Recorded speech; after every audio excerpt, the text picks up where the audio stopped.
Did you know that Los Angeles was established in 1948? I mean, my mom was born in 1955. So she was 7 when LA was declared an actual official city from Mexico. Hollywood didn't start. It was Holly Grove, which is named after the plant. And I don't think that was officially a city until like 1915. So that's like 100 years old, which is like how old your grandma is. So all this stuff is relatively new. The entire road map, all the streets in America were not created until the 34th president.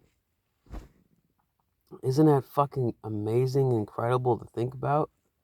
The city that I live in now, Temecula, had 100,000 people in 1999. 10 years later, they grew 100,000 people, 100% by every year. So by 10 years, they grew 10,000%. Now they have over 1 million people. They never had any streets. All they had was cops on horseback. Everybody was on horseback in the 90s. The casinos were in huts. So time is very relative.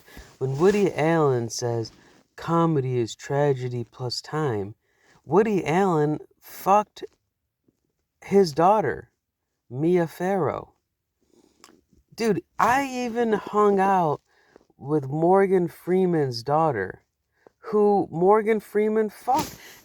And this is not even like news that people are hiding. You could easily, incest is incredible.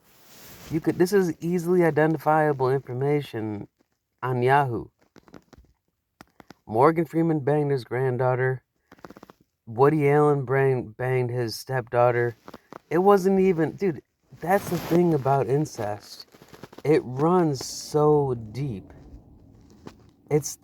You pull the yarn on the thread and you clear the wool from your eyes and you realize that men are suffering internally for the women in their own tribe, in their own family. When Hillary Clinton writes a book and says it takes a village to raise a kid, why do you think that is? Why do you think when you open your door to the world, everybody's afraid of leaving their comfort zone and their safe space? These are all relatively new words that we just created into existence. And to think that we're bending over backwards and forwards for our sisters who do not care about our family. Look at human nature in the jungle. A female cheetah, in order to have a family of her own, have to kill and tell her mother to leave her own house.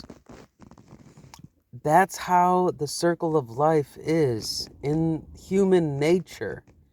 And so when we as a society are saying that we're going to break the family curse and not be condemned, condemnation is a loop that occurs every 10 years. In the movie Godfather, the consigliere, the mediator, the liaison says every 10 years, bad blood has to be spilled to keep the peace. So when we look at Missy Elliott, who, I never went to college because I'm so smart that I could just create a song. And Cindy Crawford was discovered in a mall, Cindy Crawford's got a fucking hairy fucking mole on the side. There's nothing even in the vicinity of attractive to that model. I mean, it's gutter trash. Why do you think that people that have any culture are seasoned at all, that have gone overseas and come back to America and put it under the microscope and are like, this is disgusting. Jesus Christ said, give unto others as you would have done to you. His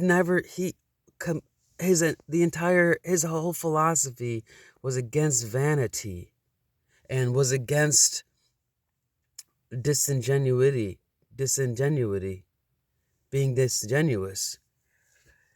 The 12 people that threw him under the bus, the 12 disciples that went against him and had him slaughtered, are exactly like the 12 people in Hollywood that we think.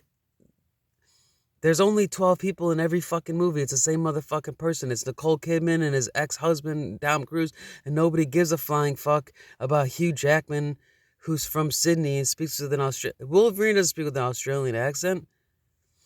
So we're all suffering like Jesus Christ are, and we have these fucking celebrities, these stars. We're seeing stars. When you get hit in the head and you start seeing stars, you're just like, how do I escape this?